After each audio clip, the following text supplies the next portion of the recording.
My dad's baby sister would run away on an average of once or twice a week.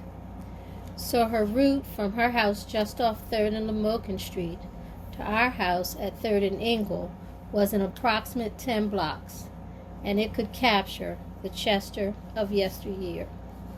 It would include the renowned Mom's or De Costanza's hoagie shops, the Peterson Covert Rothwell House, Good Family Friends, and the Blue Line Trucking Company just off of 3rd and Norris. Our family doctor, Dr. Raven, looking like a white man but was just a really fair black one who made house calls, lived on Tish's Route 2. His home and office were on 3rd, just off of Tillman, next to the then 5th Presbyterian Church.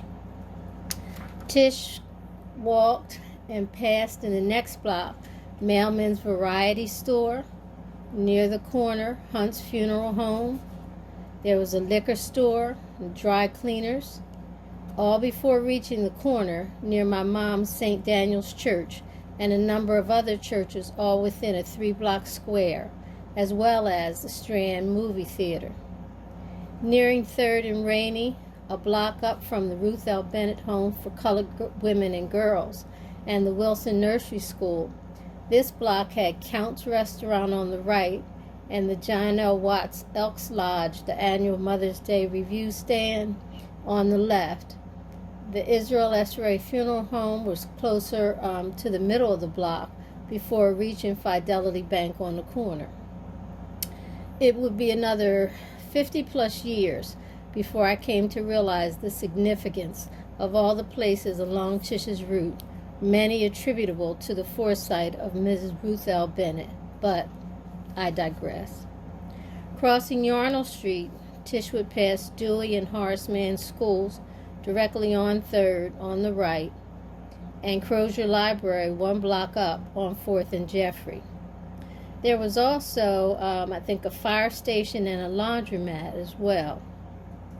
There were 2 more churches and Mike's Variety Store, which was right next door to my Chester High School classmate, Brent Staples, now the renowned Pulitzer Prize winner.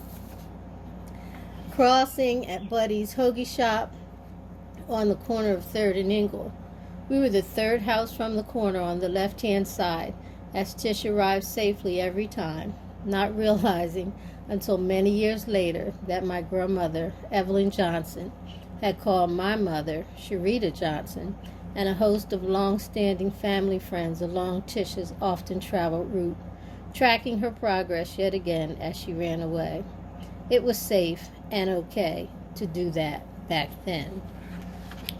I would take a personal story like this, turn it into a comprehensive English lesson, replete with vocabulary, spelling, grammar, parts of speech, and a link to geography and history, because often I had to be just that resourceful as a teacher in the Chester Upland School District during my 35-plus year tenure.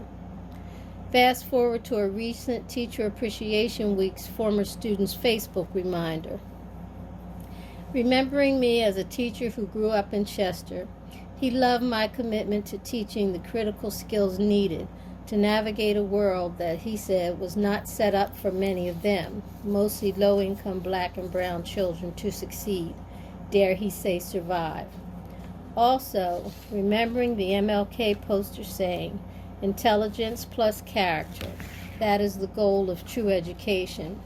It reminded students that it wasn't just that Dr. King was in Chester, but that something that everyday Chester folks offered him while attending Crozier Seminary stayed with him, adding to his life and legacy.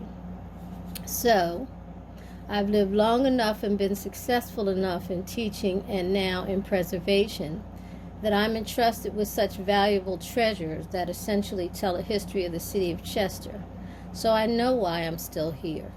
It's because I'm home, and that's where I'm supposed to be.